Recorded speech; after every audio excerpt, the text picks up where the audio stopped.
और जब उन्हें ये पता चला कि मेरी माँ ने भेजा है तो उन्होंने इतना शब्द कहा जिसको मैं पहले ही बता चुका हूँ और जीवन भर माँ नहीं कहा।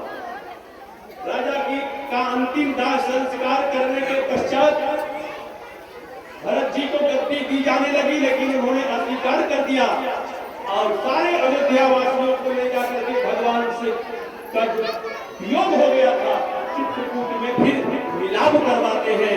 राम ईश्वर जब दूर चला जाए तो कोई संत महापुरुष ही के नेतृत्व में चल करके राम से पुनः मिलन हो सकता है। इसके आगे की कथा अब आज ही तो विश्राम दिवस है। भगवान राम वन से निकल करके महल से निकल करके वन में मनुष्य की जीवन की क्या स्थिति है, मनुष्य के जीवन में कौन कौन सी समस्याएं आती हैं, किस समस्या का कैसे निदान किया जाता है, यह सब सूत्र देते हैं। अब यहीं पर संतों के पास जाते हैं, सारे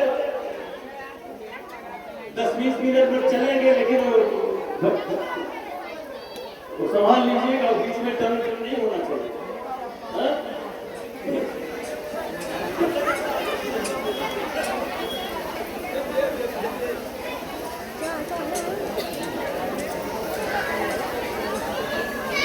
माताएं बहने हैं, सब लोग भंडारे में आएंगे, सब लोग आप लोग आइएगा और भंडारे का प्रसाद जरूर लीजिएगा। ये महाप्रसाद है, समझ रहे हैं? ये आज कथा हो रही है, ये प्रसाद वितरित किया जाता है कि नहीं किया जाता है? और कल जो है वो महाप्रसाद होगा भंडारा का, उसके लेने में उतारी मत करिएगा आप लोग।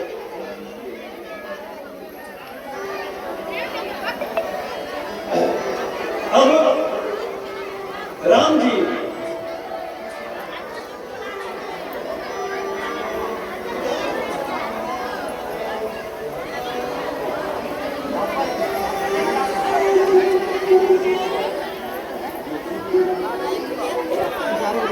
भगवान राम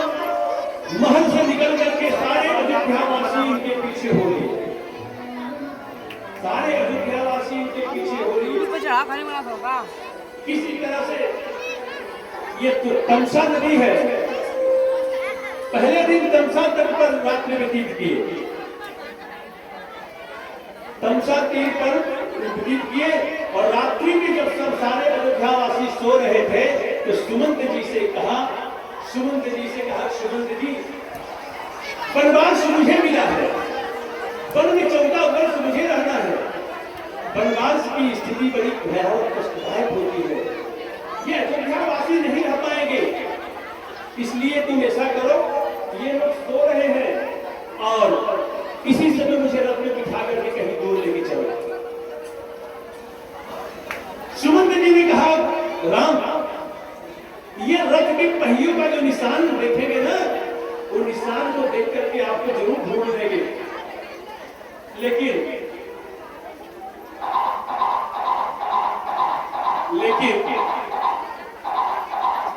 राम जी के कहने पर जब सुमंत जी लेके चले और सुबह उठ करके अयोध्यावासी देख रहे कि न रथ है न राम है, तो रोने लगे, सर विलाप करने लगे। चारों तरफ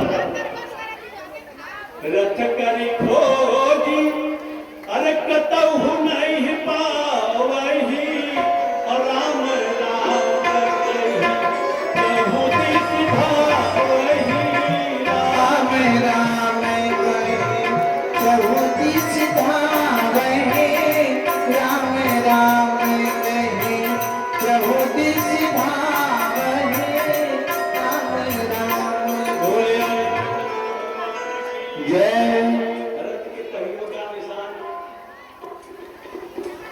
सुमंत जी ऐसे चलाए थे कि इधर जाकर के फिर उधर घुमा दिए थे, इतना घुमा फिरा के ले गए थे कि वो बेचारे अयोध्यावासी रथ के निशान को देख नहीं पाए, रथ के निशान को देख नहीं पाए, नजर ही नहीं आए।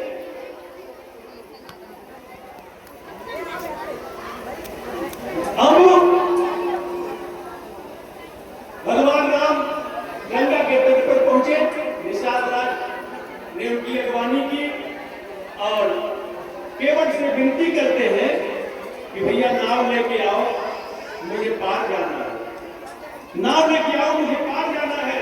बड़ी विनती के बाद मागी नाम ने केवट आना कहीं तुम्हारे मरद में जाना, बड़ा हचित था, बड़ा नटखट था,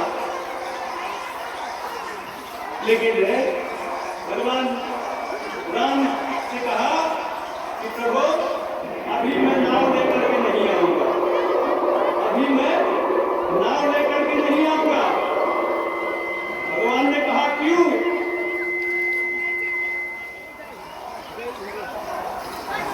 क्यों? भगवान ने कहा हमें पार जाना है। आप कल्पना करो, जो सारे संसार को पार लगाता है यार, पार जाने के लिए खड़ा है। भगवान की लीला है, जो सारे संसार को पार लगाने वाला है, पार जाने के लिए केवट से नाव मांग रहा है।